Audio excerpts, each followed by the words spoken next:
Good morning again, and Selamat Datang to everyone joining us across Asia and beyond. I'm Anju, a Nepali national and country director at Forget Me Not and BICON organizing committee member. It's an honor to welcome you all here today in Malaysia and also to moderate our first session on building momentum for care reform for children in Asia in this challenging global context. Before I delve into the session format and invite the speakers, I would like to request you to participate in the session today to share with us your key learnings and takeaways via Mentimeter. Your inputs are very important to inform tomorrow's session and support the development of this year's collective BICON declaration.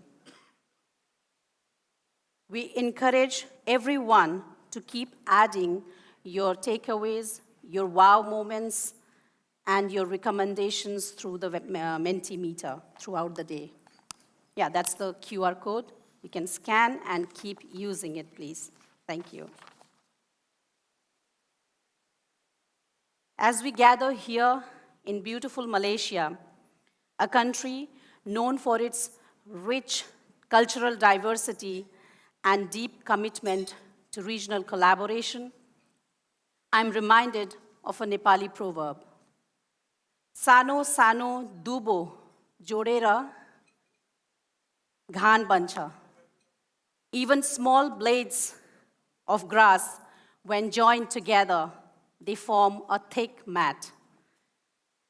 It speaks to the power of unity and how collective action, even from the most humble beginnings, can create something strong, resilient, and lasting.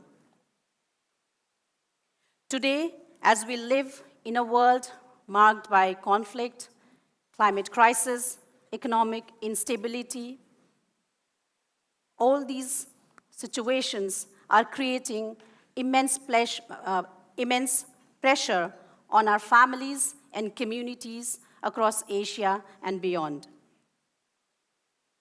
But at the same time, we have witnessed extraordinary resilience from young people, children, and communities who are still protecting their children and families in such a limited resources.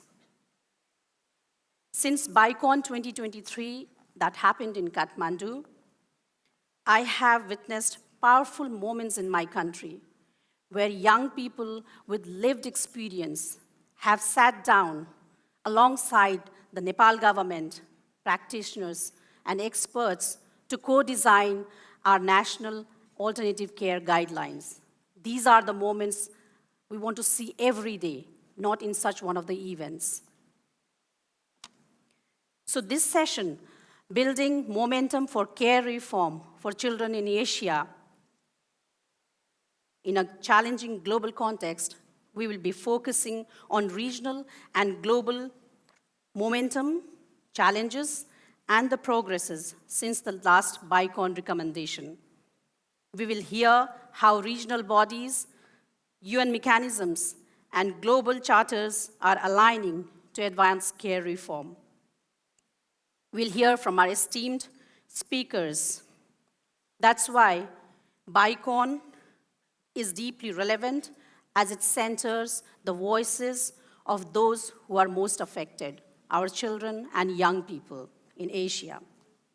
And they also challenges us not only to speak, but to collectively act and translate all the regional plans, the national plans, or whatever we say here, into change, into actions.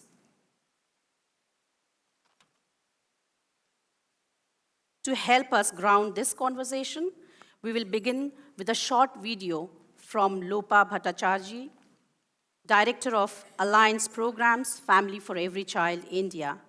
Ms. Bhattacharjee brings over 25 years of experience in child protection and rights across Asia and globally.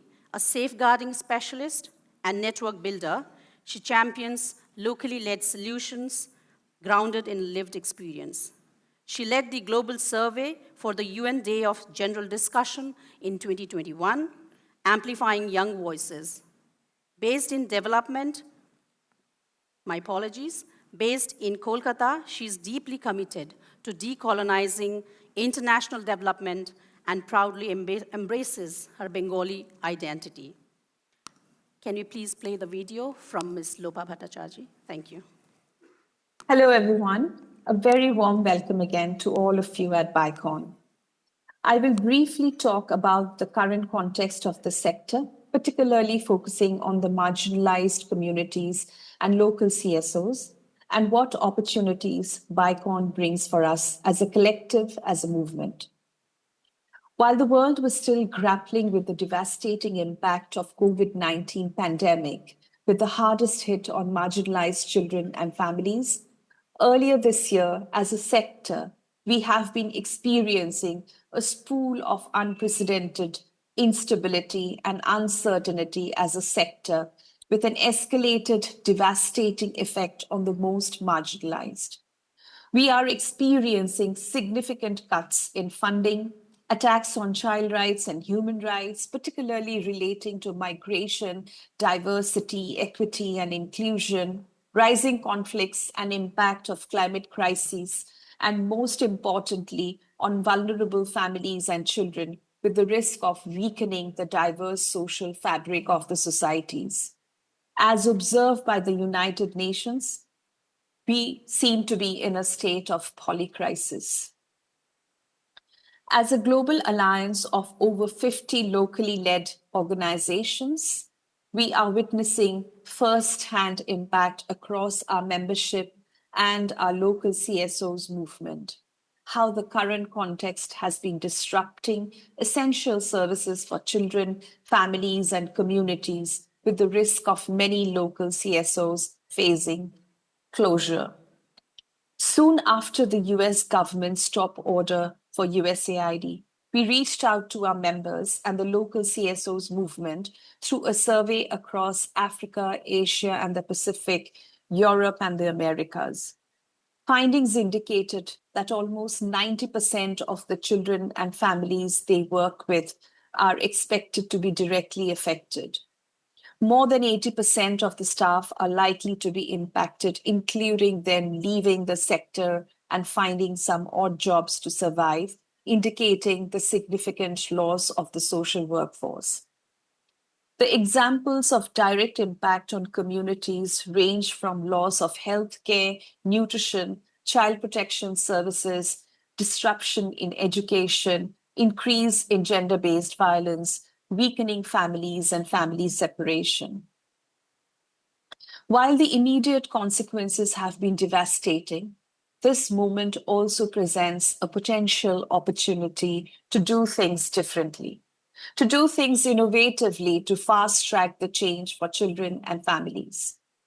A key recommendation from the survey was to enhance coordination among the different stakeholders that is equitable and respects local solutions and knowledge.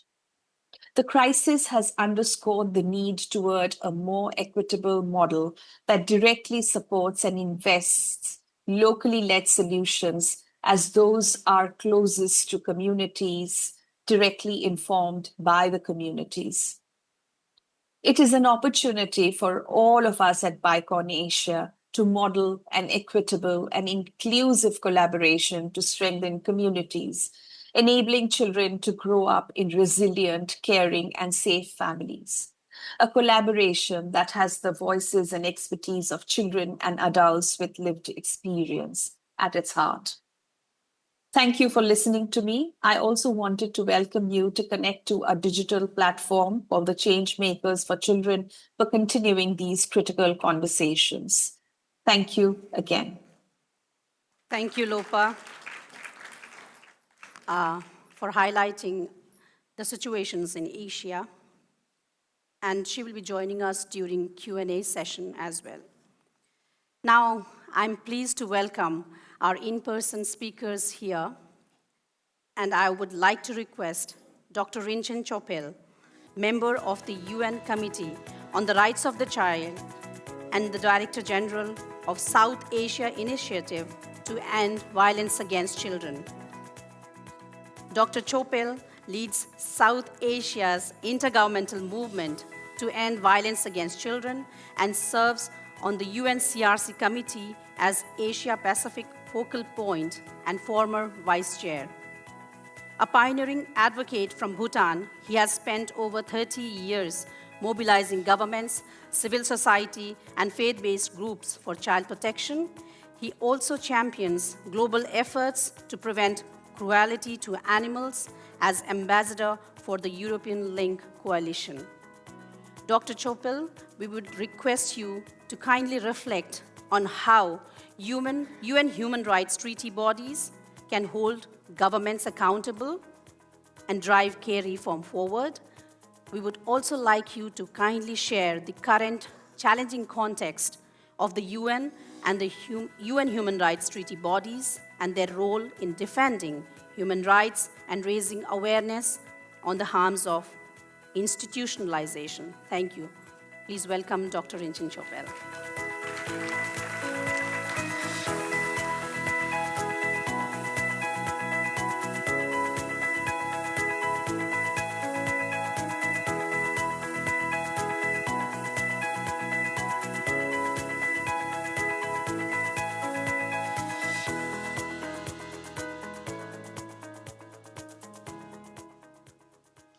Thank you for the music.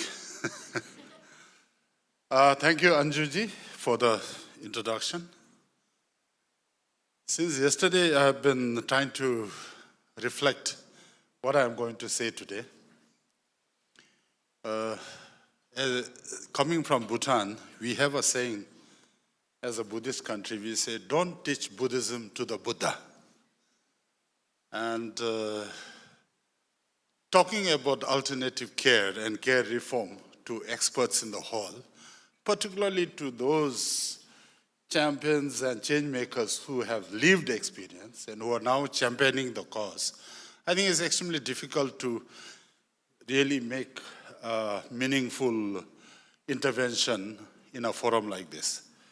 But as Anju said, I think maybe I will, instead of running through what I prepared, reflect a little more on what can be done. Having been involved with this process from BICON 1, thanks to Kiranji, and having seen the BICON evolving over the years, and now we are in BICON 6. One thing which I've been reflecting on is this very interesting dynamics. Most of the time we see global agenda being passed down the line. The BICON, I think, has changed that dynamics. BICON has created a movement in response to issues on the ground and have built it up, and from a country initiative to a regional initiative to a wider Asia initiative. Now, the opportunity, as we heard in the morning, is to take it further up and influence global agenda for children in general. So I think this is something which makes me very excited. And of course, there are so many things which gives you opportunity to be excited about, despite the fact that we live in a world where most times we only hear about bombs and children being killed everywhere. As a member of the UNCRC committee, I'm always a little disturbed by this concept of alternative care and care reform from a charity welfare approach. I believe we need to change that into a total rights-based approach. It's not that children are best in a family. It's the right of the children to grow up in a caring family. And I think that's the approach I think we should take. And if you look at the UNCRC committee convention itself, from Article 1 to Article 42, there are enough provisions that actually provide for rights for children living in care reform to be, provided from a rights perspective and not just a, welfare approach. With 10 minutes, I don't think I can run through everything, but I thought it may be interesting for you all to hear what is happening with the CRC committee. You know that we are almost now 36 years in November, CRC committee, convention from 1989. All 196 states have ratified the convention, except for one. And I think it's no secret, you know which one didn't ratify. 173 states have ratified the optional protocol on armed conflict, 178 countries on optional protocol on sale of children, child prostitution, and child pornography, and 53 states on the optional protocol on communications procedure as of 1st July 2025. So this is the latest report. Of course, I will not go into where the reporting status is, but definitely I think as of 1st July 2025, 42 periodic reports are pending consideration under the convention, 5 initial reports and 1 periodic report for optional protocol on the involvement of children in armed conflict, and 8 initial reports and 1 periodic report under the optional protocol on the sale of children. So this actually indicates the capacity of the UN and the CRC committee to actually take our responsibilities more seriously for children. We keep blaming on issues pertaining to the global dynamics, the liquidity crisis, but at the same time, we keep harping about non-compliance by governments not doing enough to make a difference for children. On the other hand, we are not able to fulfill our obligations under the convention because of various factors and dynamics, which all of us are quite clear about. So what next?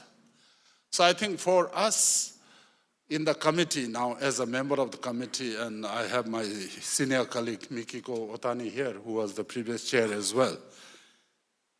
For Asia Pacific, one of the things which I believe can be done is to see how, as the Asian countries come to report, how the BICON recommendations, how the DGD recommendations can actually be put on the table and then address it during the dialogue with the state parties to make sure that there is resonance in terms of decisions taken and in terms of compliance that we are looking for and action to be created from the government. So I think that is one which we need to.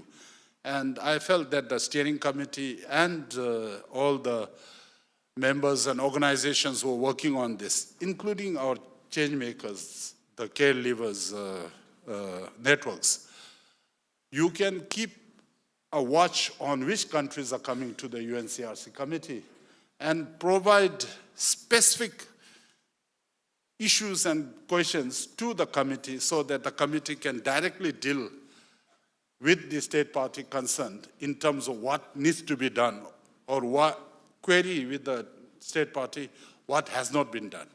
So I think that is an opportunity I think we should not miss. The other thing which I felt may be useful and something which I also feel can make a difference in terms of our BICON movement is to see the intersection, the one BICON to the other BICON, what happens in between those two BICONs? Are we going to keep talking about the first BICON and then go to the second BICON, next BICON? Or are we going to take the decisions, the declarations, the recommendations, and then start creating a life of its own in terms of operationalizing those recommendations. And as someone who is working at the regional level in South Asia, with wide networks in each country, and also because of my responsibilities at the CRC committee, I felt that there are different opportunities that can be taken. One, in terms of strengthening coordination. I'm also a member of the CRC committee working group with UNICEF. So biannually, UNICEF leadership comes to the CRC committee to discuss action plans that can be done jointly. And I felt that maybe because of the CRC committee's provisions itself on alternative care, because of the DGD, the alternative guidelines, I think we can actually find an opportunity to internalize the recommendations of the BICON, even to that, biannual working strategic document between UNICEF and CRC committee. The other thing which we can do is to see how best we can actually create a forum that is supported by governments and agencies together for care levers networks to come together on a periodic basis on their own to create a momentum and monitor the recommendations and provide a report to different agencies. And as I mentioned yesterday, and today we had the chairperson of ACWC, we also have the ex-chair of the ACWC, Dr. Wanchai here. I mentioned about the Asian Children's Summit, and I felt that maybe one opportunity is to now plan for a second Asian Children's Summit with alternative care and the care levers network becoming a focal triggering movement and planner for that movement, so that then we can take these meaningful outcomes forward to create the change that we want for ourselves. So these are a few things which I thought could be useful to discuss. I definitely feel that as a region, we are going through a very difficult time. We are probably at one of our worst times in terms of peace and stability. But I think these are the times when agencies, organizations, individuals like us can come together and try and find opportunities to create a better South Asia and better Asia for ourselves. I will be able to respond to more specific queries that you may have, but these are a few thoughts which I thought I will share today. And definitely, I am also willing to sit with anybody who is interested to discuss further actions that we can take bilaterally or nationally so that we can create our own individual contributions to the BICON process. But I want to thank Dr. Kiran for giving me the opportunity to be part of this whole BICON process. BICON 1, 2014, BICON 6 in 2025, that may sound a lifetime, but that does give you a lot of reason to be happy and proud. Thank you. Yeah, please have a seat. Thank you, Dr. Rinchen. And totally agreeing with your points and reflections that during the most challenging times, we need to come closer as being a united bodies together, because I remember when in Nepal, 2015 earthquake hit us, devastating our lives. We all came together, like knowing our neighbors, whom we really didn't know, and staying together, holding our hands, crying together, praying, so that we can together overcome such challenging situations. And your recommendations that are very concrete, that how we can include BICON recommendations to the UNCRC committees. And I really liked your idea when you talked about monitoring the recommendations. What's happening? Are they just into the papers, or are they really translated into the changes that should impact directly to the young people and children and our communities? So yes, absolutely. Care reference group care experienced young people, they should be part of monitoring those recommendations, what's happening there. So thank you, Dr. Rinchen, again.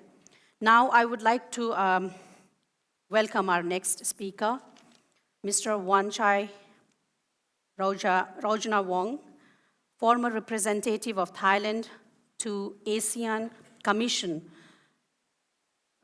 in the, excuse me, I'll just put my glass. I'm becoming too smart.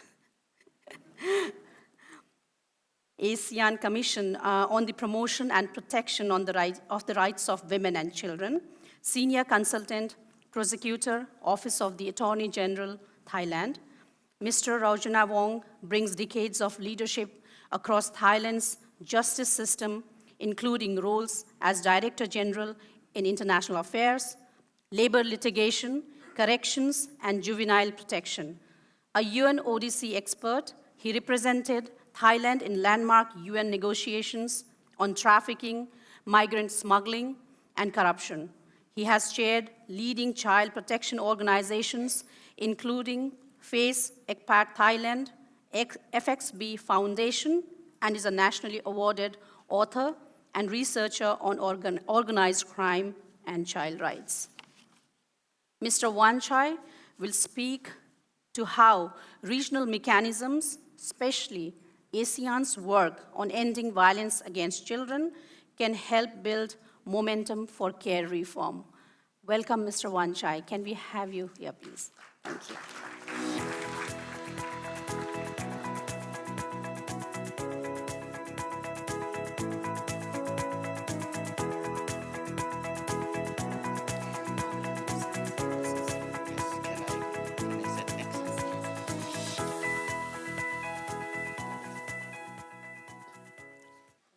Good morning and selamat datang. It is my honor for the organizer for having me today to express the work of ASEAN, which is have the same goal as BICON.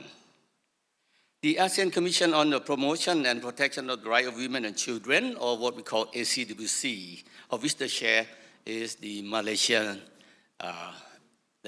which have the opening remark today. This is the only sectoral body of ASEAN that tasked to protect children. Apart from other sectoral body, our role is to monitor and safeguard CRC practices in every country in ASEAN. ASEAN have 11 countries because Timor-Leste will be a full member next year with more than 600 million population. And the role of CRC, of ACWC is to interpret the Convention on the Right of the Child and translate it into practices throughout all 11 countries. How we do that? ASEAN will set standard. We will draft declaration, we will draft regional plan of action, we will draft guidelines, we will draft a handbook and whatsoever on every aspect set forth in the Convention on the Right of the Child. And then it is the role of CRC of each member of each country that will take all that good practices, all the guidelines, the standard, back to their home country and work with the policy makers, work with practitioners, and all that involve the work of children in order to translate it, all those mechanism standard that into national level.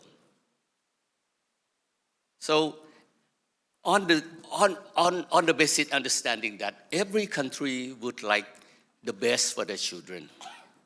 So we offer best practices. And every country should adapt it, should apply all those standards to their children. And for the last 30 years, everything is going on very well.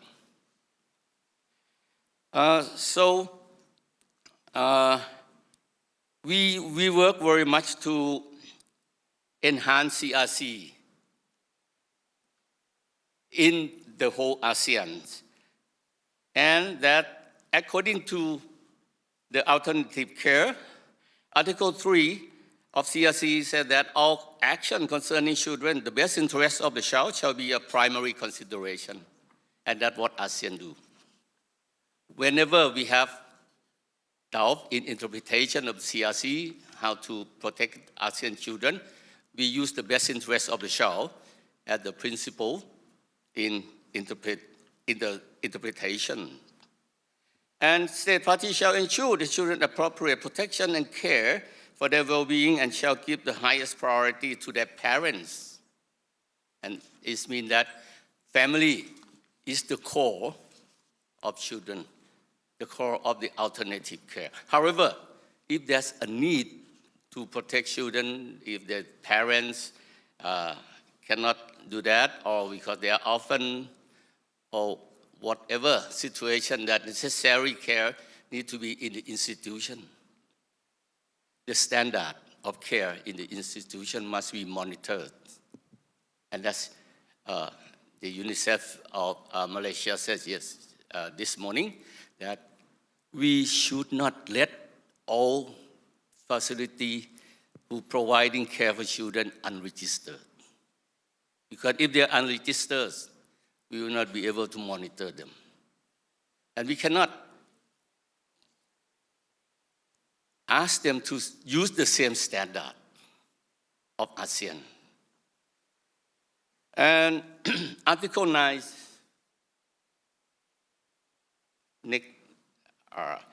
Article 9 of CRC gives the highest priority to parents and family of the children.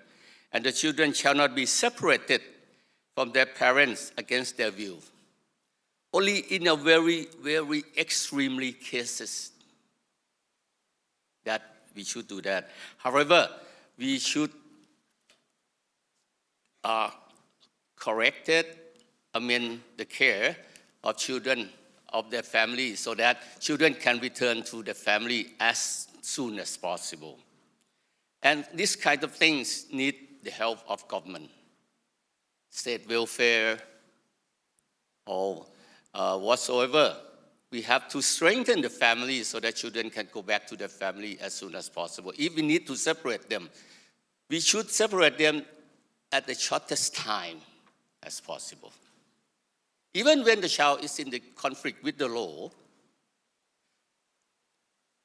separation or put children in detention or not detention, in the care, institutional care, should be the last resource. There's so many measures that we can correct children. For example, compromising, negotiation, a lot of like family group conferencing, friendly justice for children, that should be put it in the law. And separating children, putting in the shelters for children in conflict of the law should be the last resource. Another one is that forced marriage, a type of violence against children. And that is very detrimental to children. So, how ACWC work?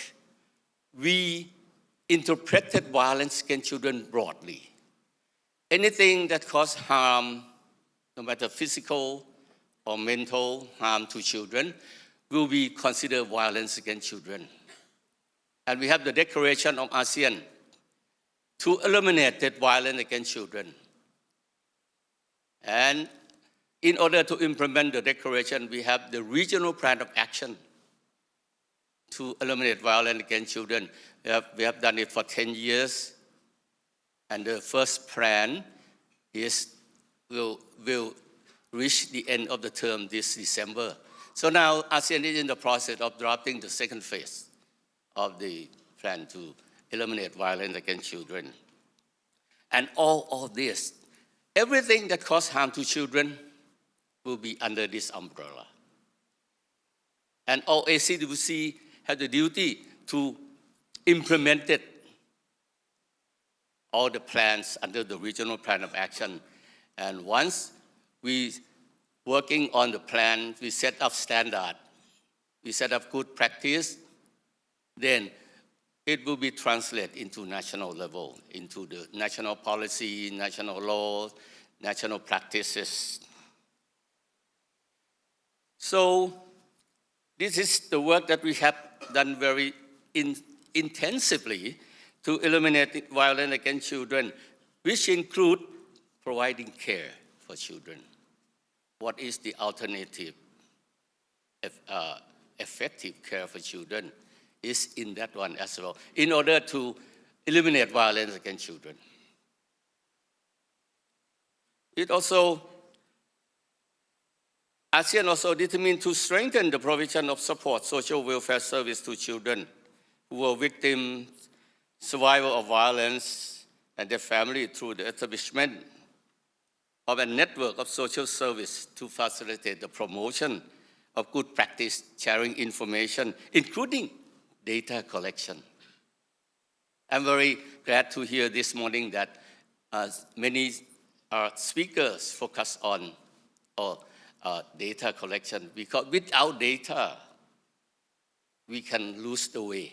We will not correct or amended the law, or amended change our practices in the right correction, in the right direction to solve the problem.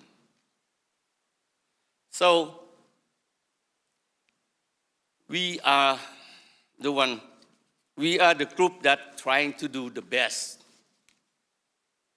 But we have to work with so many NGOs, we have to work with IGO and our dialogue partner countries, because ACWC needs a lot of funding in order to work on that. And one thing that we try to push the government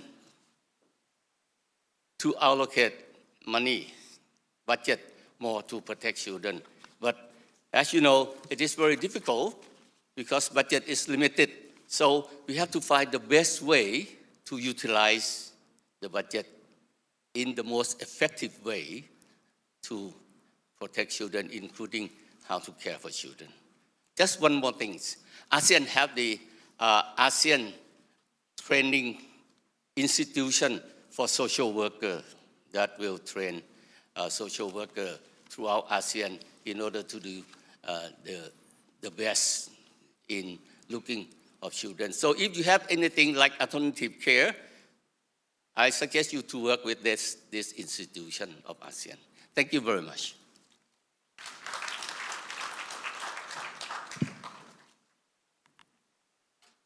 Thank you, Mr. Wanchai, for your insights, showing how regional collaboration, especially through ASEAN, can be a powerful lever for change. What matters is the inclusion of voices, which you have reminded us, to inform us, and not to forget children and young people who informs the policies and the reforms that is very important. You also mentioned about ASEAN regional declaration and plan of action. I'm sure that it is working towards its implementation and including the children and young people so that it's translated into actions. Now, I would like to welcome our third speaker, Ms. Imelda R. Ronda, Director, Adoption and Alternative Child Care Operations Service, National Authority for Child Care, NACC, Philippines. Ms. Ronda is a licensed social worker with over 27 years of experience in child welfare, specializing in adoption and alternative child care. She has been a key figure in inter-country adoption since 1998, serving with Inter-Country Adoption Board and now with NACC. A graduate of BICON University and currently pursuing her master's at Miriam College, she continues to champion policies that ensure children grow up in safe, nurturing, and permanent families. Ms. Ronda will share how the Philippines is championing care reform within ASEAN and how the Global Charter can catalyze national and regional action. Director Ronda, may we have you here, please? Thank you.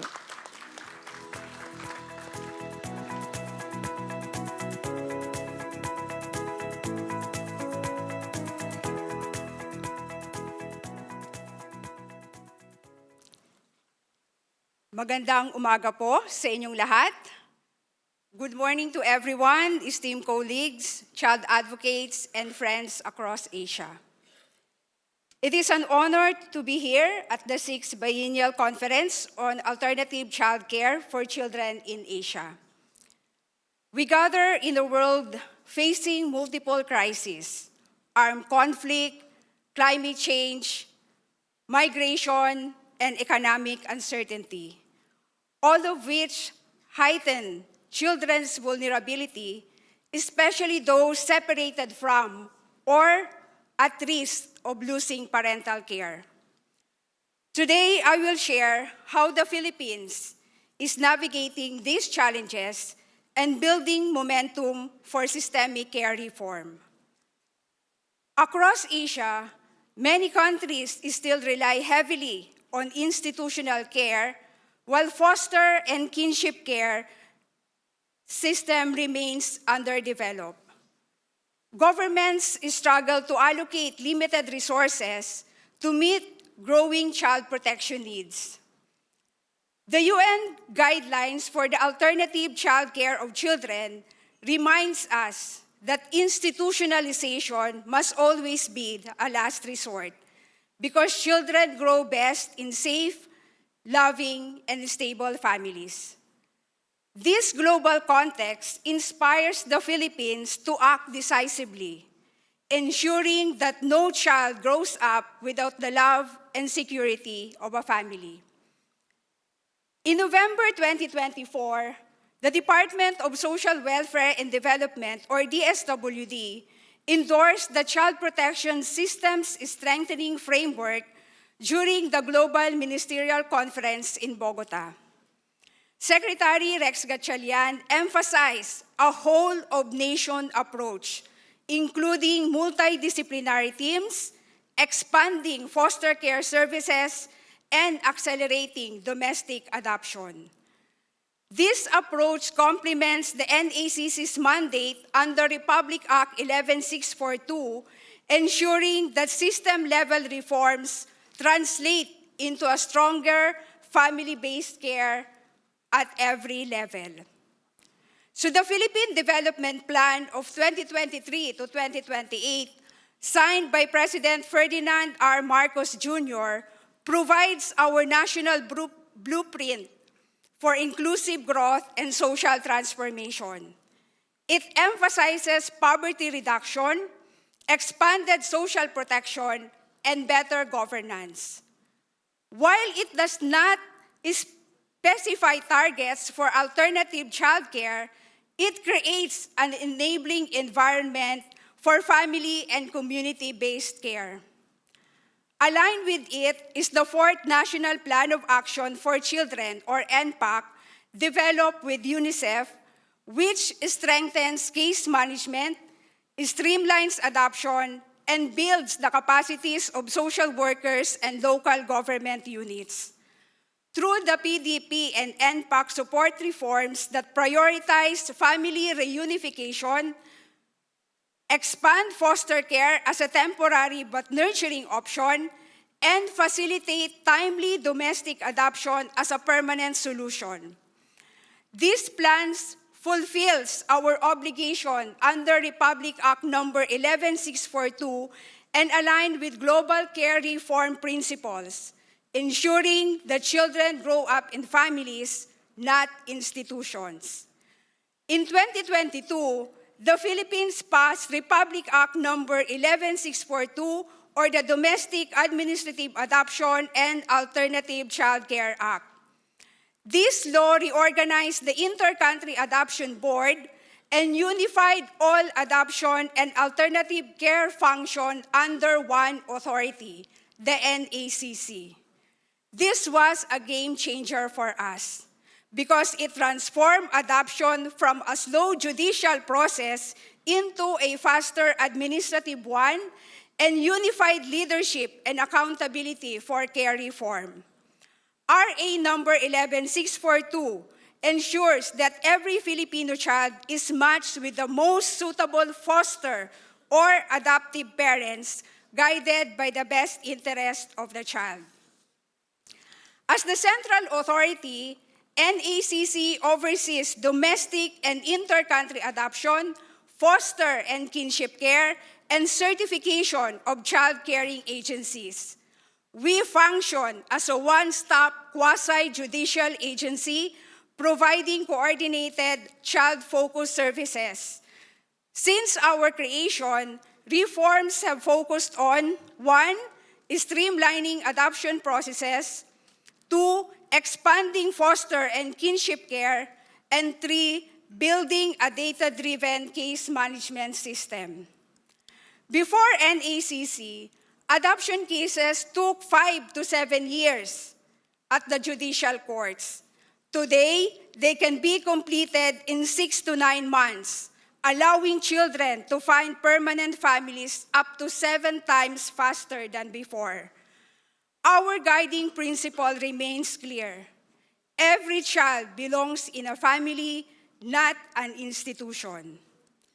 The Philippines has strengthened family-based care through nationwide campaigns encouraging fostering and through formal agreements with local government units to support adoption and alternative child care.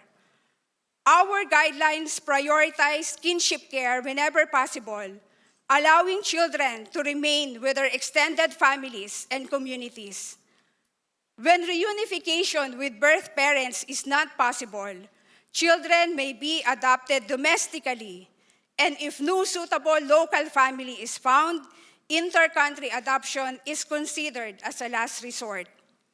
This approach preserves identity, belonging, and cultural continuity while reducing reliance on institutions. Technology drives this transformation. So the NACC Universe, our digital case management system, tracks over 6,000 cases nationwide in real time. It reduces delays, it strengthens transparency and accountability, and ensures that no child falls through the cracks. These digital shifts allow monitoring and decision-making that once took weeks to happen instantly, supporting faster, more coordinated child placement. The strength of Asia lies in partnership and shared learning. NACC has actively engaged with Cambodia and South Korea for benchmarking and exchange, and co-hosted a regional workshop with the Hague Conference on Private International Law on the 1993 Adoption Convention. We also shared the Philippine experience at the HCCH Asia Pacific Week in Seoul this year. Through these collaborations, we are building not just policies, but relationships, anchored in our shared belief that every Asian child deserves to grow up in a family. Of course, reform is without challenges. Social workers require ongoing training and supervision to effectively manage complex cases. Communities must see adoption and foster care as normal and valued options. And global issues such as poverty, disasters, migration continue to disrupt families. Yet, these very challenges remind us why reform is urgent and why we must persist. Every obstacle strengthens our resolve to protect and care for children. In closing, the Philippines' experience shows us that systemic reform is possible even amid global challenges. But momentum requires vision, political will, and collaboration. At the NACC, we dedicate our work and our hearts to the cause of our abandoned, surrendered, neglected, orphaned, foundling, abused, and exploited children. Our mission is to find them their forever loving homes. Because nothing we do for children is ever wasted. Every child deserves love, and every child matters. Maraming salamat po. Tarema kasi, thank you very much.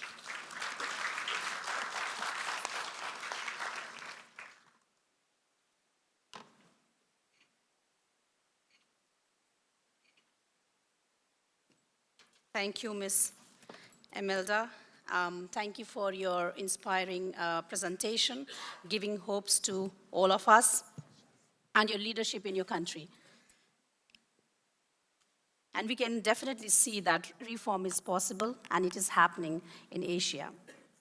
Now I would like to welcome Mr. Wai-Kit from the UK Foreign Commonwealth and Development Office. Mr. Ho is a British diplomat with over 20 years of experience in foreign policy, economic development, trade and investment, and corporate transformation. He currently leads strategic delivery and policy for the UK's care reform campaign at the FCDO, championing family-based care alternatives. Mr. Wai has served across Asia, Africa, and the Middle East, and previously led the British Chamber of Commerce in Vietnam. He holds an MBA and degrees in economic geography from the University of Manchester. I would like you to introduce the Global Charter on Children's Care Reform launched at the United Nations General Assembly and reflect on how it's creating space for care reform in our global conversations. Welcome, Mr. Wai. Thank you.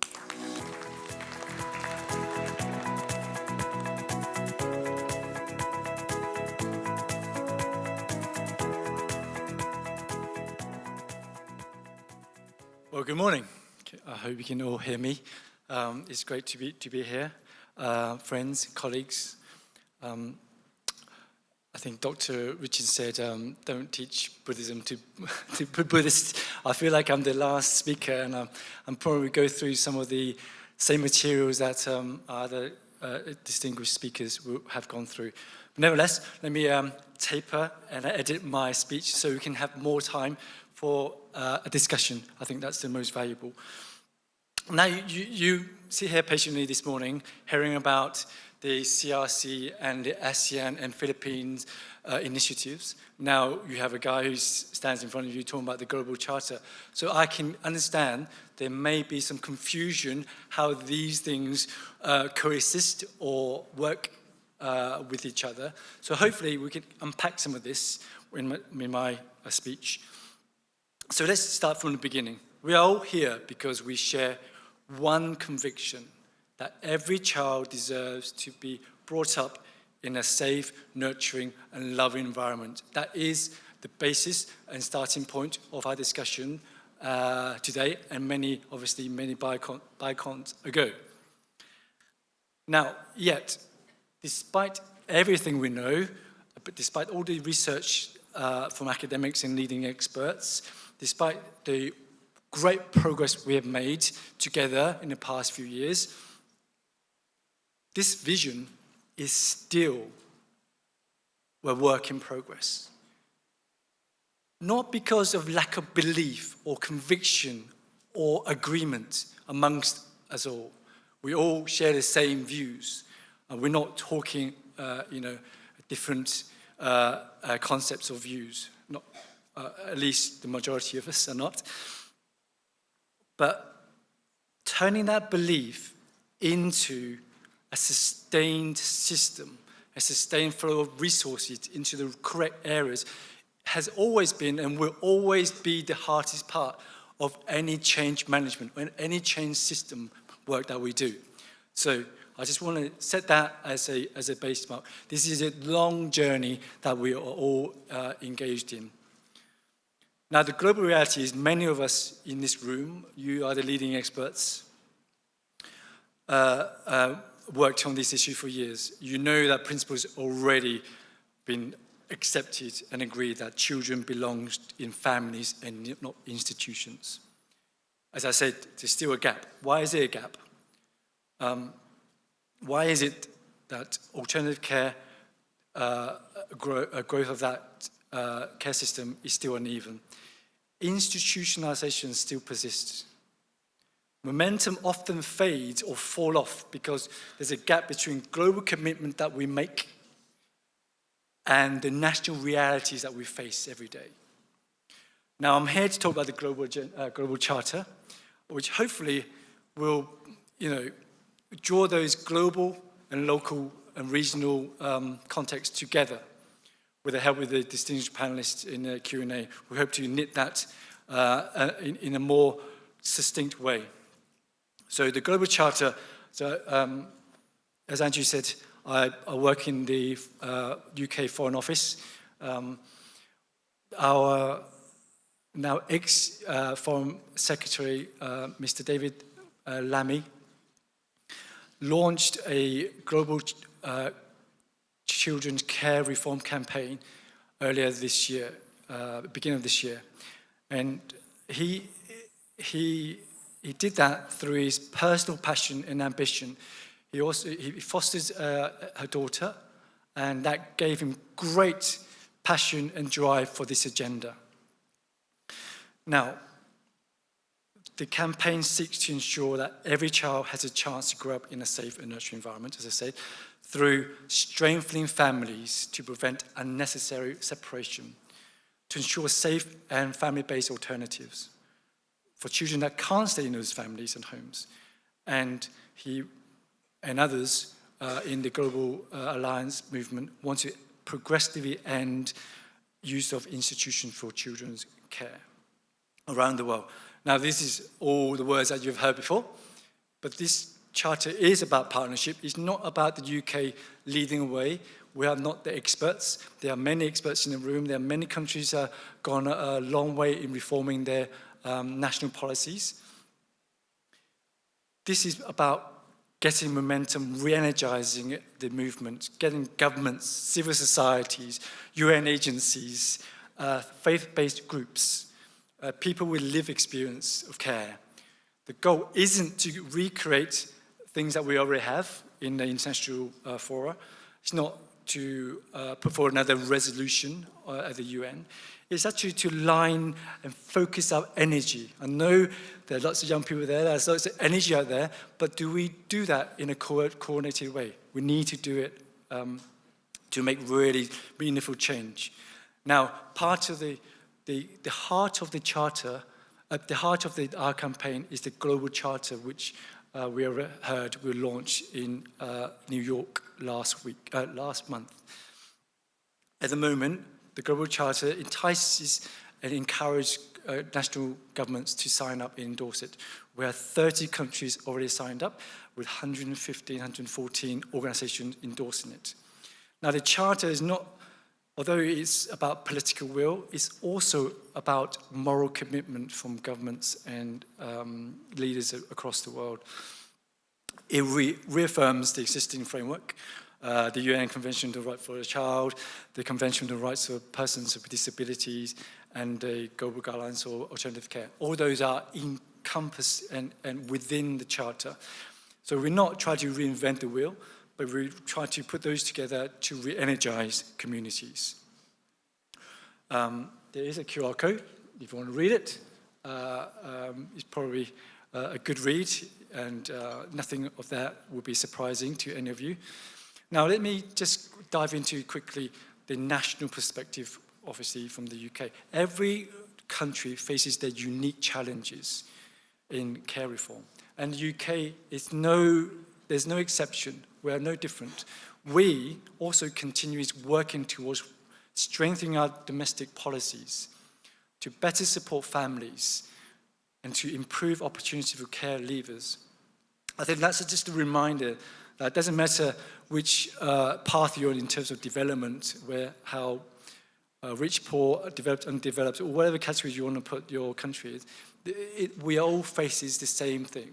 We have to reinvent, we have to progress and put forward a new way of taking care of our children.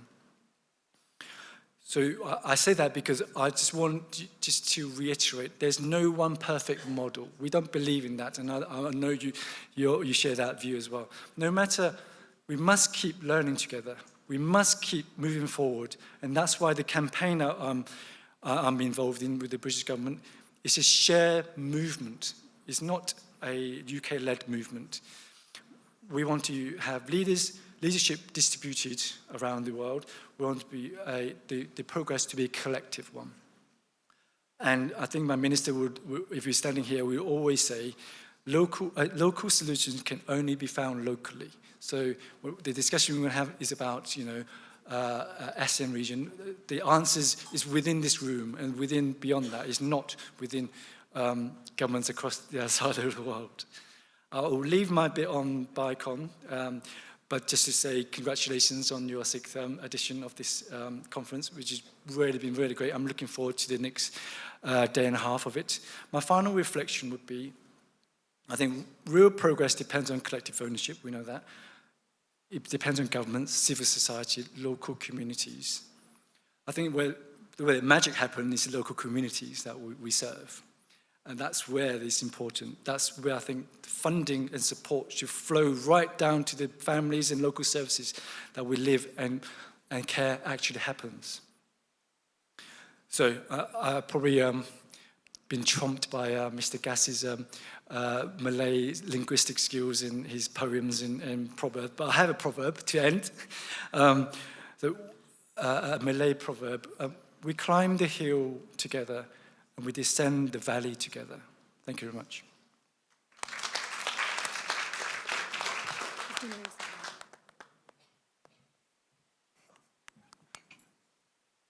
Thank you, Mr. Wai, for sharing the Global Charter and its importance and reminding us again that this charter is telling us that we choose family every day, no matter what. And the Global Charter also helps in catalyzing the momentum that's happening in the countries in Asia. And I'm happy to share that Nepal is also moving forward. As I'm reminded that we are running late, so I would like to move now towards a reflection discussion here with our 4 esteemed panelists, speakers, and I'm sure Lopa is also joining us right now. So, big chairs. Thank you. Okay. So, thank you for your insights, your leadership in the region and globally, and also sharing your unwavering commitment for children's rights in Asia. I would like to just have a quick reflection, moderate this reflection, putting some questions here. And I would like to start with Dr. Rinchen. What does meaningful regional collaboration look like in your experience? And how might the Global Charter support tangible change in Asia? What's your reflection on that after hearing all the presentations? I think right from yesterday and starting today, one of the things that keeps coming out is the need to strengthen collaboration and not to reinvent the wheel again and again. As someone who has spent a lifetime creating networks and coordination mechanisms in South Asia, I continue to push that agenda now South Asia to ASEAN, and now I'm also discussing with our colleagues in the African Union as well as the European Council that we need to have a more coordinated effort for regional groups to come together so that we can actually hold global entities accountable on one hand, and also to provide not just accountability mechanisms, but also guidance and support to national agencies. Right. So from that point of view, I think there is no other way except to start, networking, holding hands, creating, collaborative frameworks. And that's why I mentioned that as we move forward, if this BICON movement is to become meaningful and outcome-oriented, then I think we need to also start focusing on the caregivers networks, the children and young people with lived experience, so that they become the soul of the movement and they actually create the necessary changes which can then ultimately deliver what we are looking forward in terms of having societies where children are able to live and thrive. Yeah, thank you. Thank you, Dr. Rinchen. That's a very quick and very important reminder to all of us. Now, respecting the time we have, I would like to request Mr. Wanchai, from your ASEAN perspective, how can regional mechanisms uplift care-experienced young voices and translate the charter we shared into action? Yes, ASEAN not only work alone. We work with government. The 11 government who are member of ASEAN. No matter what activities or project plan, we will bring that to the government, urging the government to change policy, urging the government to support the practices of a domestic. In each regional plan of action, we will have indicator, and we will have specific point out that this is a regional activities, this is national activities. So we work very closely, and the ASEAN government are very eager to work with ACWC because they want the children to be a competent children growing up to be efficient human resources for the betterment of the country.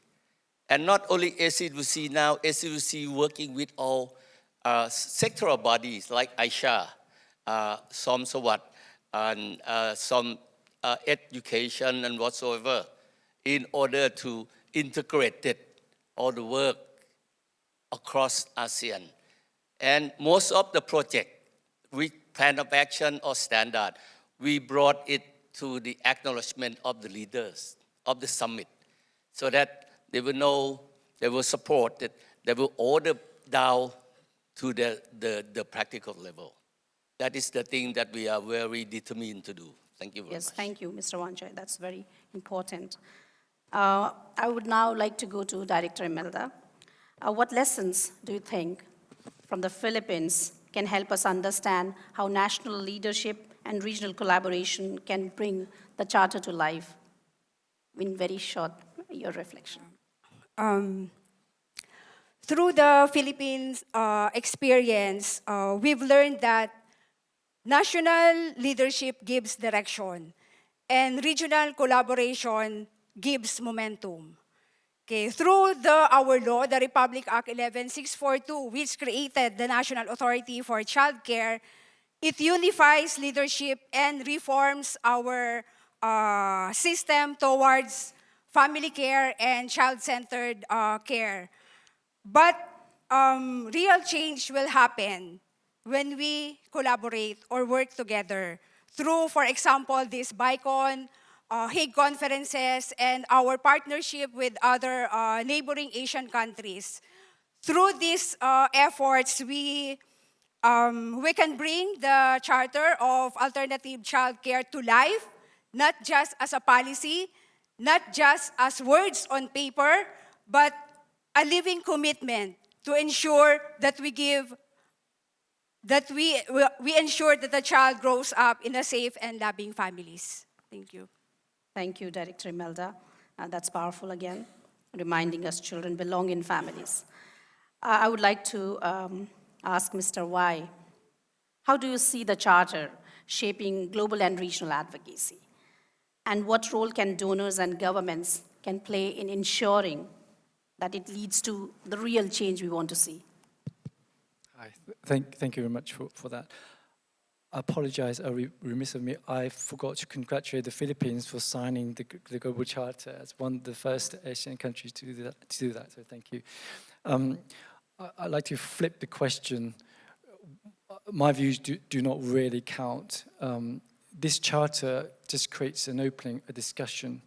It does not supersede anything. It's what we do, what you do collectively with the charter. So think about what the charter, not what the charter can do for you or what the governments can do for you. What can you do using the charter as a tool to add voice to what you believe in, using ASEAN, using the UN, using your government's energy. It's just an additional thing that we can discuss and talk and open conversation with governments. The other thing I wanted to say is that you've voices around this room, around the world.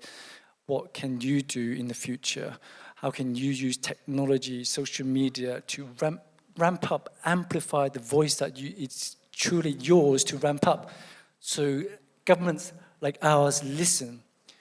There are many social movements out there. I know there's some social movements, Me Too and everything else. You have the tools now. It's not like before, we rely on the invention of paper or invention of carrier pigeon or emails. It's beyond that. It's the social media, the voice that you have to make governments listen. Don't rely on the governments to do your bit for you. They will only do what people that the government want to do, and you should have the voice to do that. Thanks. Thank you, Mr. Wai. And it reminds us that we have 34 care experienced young people from 7 countries in Asia here in the room. And now we would like to move on to Q&A session. And may I request our young people in the room first, if you have any questions for our speakers here, please feel free to raise your hand and come forward. And by the way, Ms. Lopa Bhattacharjee is also here with us online. Thanks, Lopa. Good to see your face. The floor is open for Q&A. Kindly use Mentimeter as we requested you earlier, or please feel free to raise your hand if you have any questions. Yes, please.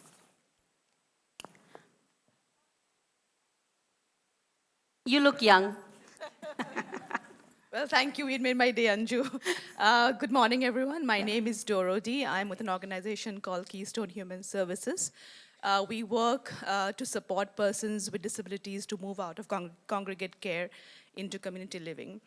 And thank you to all the panelists for raising such important points also around intersection and inclusion. And shout out to, I think, the FCDO delegate here for at least mentioning the CRPD, the Convention on the Rights of Persons with Disabilities. The first time I've heard this since the morning. My question would be to to our delegate from ASEAN, primarily to understand how the work of ASEAN interconnects with the disability mechanisms that exist within the ASEAN system. Primarily because we had the Incheon strategy to make the rights real for persons with disabilities, which has been very successful in implementing a lot of systemic changes within the ASEAN countries. Also, the Jakarta Declaration to celebrate the Asia-Pacific Decade for Persons with Disabilities 2023-32.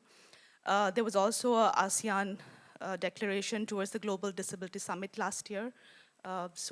This year. So I would like to hear from our panelists to how those interconnections can be made if they don't exist already, and how can we perhaps have more participation and inclusion of persons with disabilities and their representative organizations in these mechanisms. Thank you very much. Thank you, Dorothy. Who would like to answer her question? Yes, please. Sorry. I think ASEAN gave a lot of importance to disabled children. Because we have many projects on to help disabled children, and we focus on disabled-friendly mechanism in order to help children to live with dignity as equal as normal children. And how if you have any idea or or anything that you would like to translate into ASEAN, ASEAN have a protocol that you should approach one of ACWC, because we have 10 ACWC on children and 10 ACWC on women. Next year we will have 11. Anyone. And then you discuss with them, you want to do this project. Once you draft the a project proposal, and then they will bring it into ASEAN system. If all the 11 countries agree on that, then it can be going on, and after that, it will become ASEAN project and become ASEAN principle, ASEAN standard. So if you would like to have anything with ASEAN, you can contact me. Anyway, I will help you all along. Thank you. Thank you, Mr. Wanchai. Any other question? Yes. Yes, please. Can we bring one more? He said another young man, so I didn't stop my excitement, you know. So, yeah, good morning, everybody. I'm Rajiv from SOS Children Villages International. So my point is for Khun Wanchai. It's not a question, it's a curiosity, because that was very interesting. You mentioned that ASEAN Institute for Training for Social Workers. That's, I think, very interesting point. There were so many interesting points, but time is very limited. So maybe if you can elaborate how that functions, like how organizations sitting here in this room can get associated with, and so that will be helpful for further understanding. Thank you. Yes. Let me say, as I mentioned, we have regional plan of action. We have a regional plan of action to eliminate the violence against children. And then if any problem that more technical, we will have another regional plan of action as a subsidiary to the regional plan of action to eliminate violence against children. Up to now, we have a regional plan of action to protect children from online exploitation and abuse, and then to protect children in the context of migration. So all these regional plan of action is online. You can go into ASEAN's website. You can see whatever you want to do, or any project or any action plan that are in your interest. You can act with, you can liaise with any ACWC, and then we will think of how can we approach UNICEF, other organizations like an Australia aid, US aid, or whatsoever, in order to present the project to them and ask them whether you are interested to support or not. And if we have, I believe in having many organizations to support it, because that will not create a big burden to all, but then we have to work on that. I'm more than willing to work with the SOS Children Village, you know that. Thank you. Thank you, Mr. Wanchai. I'm also looking at the time, and we can have one question at least. I saw her hand there first. May I request your name and your question? Good morning. My name is Dashini, and I work for the Sun newspaper, which is a national paper here in Malaysia. So my question is this, that this whole conference is dedicated to actually championing the cause of children in a family or child-centered approach. But at a national level here in Malaysia, we have hundreds and hundreds of orphanages that are actually not accounted for and also, not registered. So, to me, it seems a somewhat impossible task if you want to bring children into foster care. I mean, maybe foster care is not the right word, a family kind of situation, because Malaysia, I don't know, maybe the Philippines, India, other countries in ASEAN also face this problem where you have to, first of all, if I'm not mistaken, get rid of this kind of homes which are unregistered, unaccounted for, where there might be possibly abuse, and then only implement change where you can then direct these children to a better system. I mean, I've looked at this for 30 years, and I can tell you many of them, not having any prejudice, I'm just saying this, are religiously based. Yes. They are based on maybe ideologies. We've also had situations in Malaysia where they've had to remove children and families from cults. So actually, My apologies to you. yeah, Can my you please, question yes. is, how would you then implement this kind of policies at a national level, where countries at a national level would agree to what ASEAN wants to do with regard to the Convention on the Rights of the Child, which this conference is about, isn't it? Yes, absolutely. Would you like to answer that, or? Yes, as I mentioned, the ACWC, not only ACWC, AISHA, and all the ASEAN sectoral body will try to work with the government. Our aim is three things. The first one is to amend policy, encourage government to change policy to best protect children. The second one is to amend the law. For example, the online exploitation and abuse. Not so many countries prepare for that because this is a new technology. So we have to urge the government to amend the law to update and to protect children with that. And the third is to support or change practices in order to have the best practice. I'm committed to you that ASEAN is very open to work with everyone. We open to work with SAARC, we open to work with EU, we open to work with anyone. Just let us know what we can work with you. Thank you. Yes, thank you, Mr. Wanchai. And just to add one more point, please include the voices of people who are most affected. And they are children and young people in the institutional care. Still, 5.4 million children are globally living in institutions. So please do not forget their voices. Please include them, and that guides the implementation of the policies or the movement or the momentum we have in Asia. Thank you. Lopa, would you like to answer to that, please? Thanks, Anju.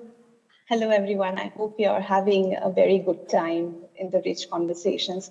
I just wanted to quickly add to this question. I think what is important in addition, and I think this is also the core of our action, is to really work on the prevention of, children being unnecessarily separated from their families. And therefore, even while we look at, the problems in institutional care, and we know that, I think from evidence, it is important that we start the work at the core from the families, working with the families, supporting families, understanding the strengths of families across the diverse cultures and context of families and communities, and how we can really stand by them, support families in strengthening so that children are not separated and they can grow up in their families at the first place. I think that is really the core, which needs to be integrated when we are working with the care experienced young people, the caregivers. It's very important to work with them, families, communities, and really work towards local solutions around that. I just wanted to highlight that. I think that's really key. When we are looking at policies, practices, collaboration, coordination, that really should be the core. Thank you. Back to you, Anju. Thank you, Lopa. That's a very important point which you shared here. Now, I know that there are many queries here, many questions here. Kindly use the Mentimeter throughout the day, today and tomorrow, and provide us your inputs, your learnings and takeaways and recommendations. Now, I would like to close this session, especially thanking to our speakers here for your unwavering commitment for children's rights in Asia and globally. And just a last reminder, what I feel is that care reform, the movement we are here together, it's deeply personal, It is where we all belong. And that is why BICON is here in Malaysia, in Asia, and also working globally so that every child can thrive in a safe and nurturing family. Thank you. And now I would like to close this session and invite our next moderator for our session, Stories of Innovation. Thank you so much.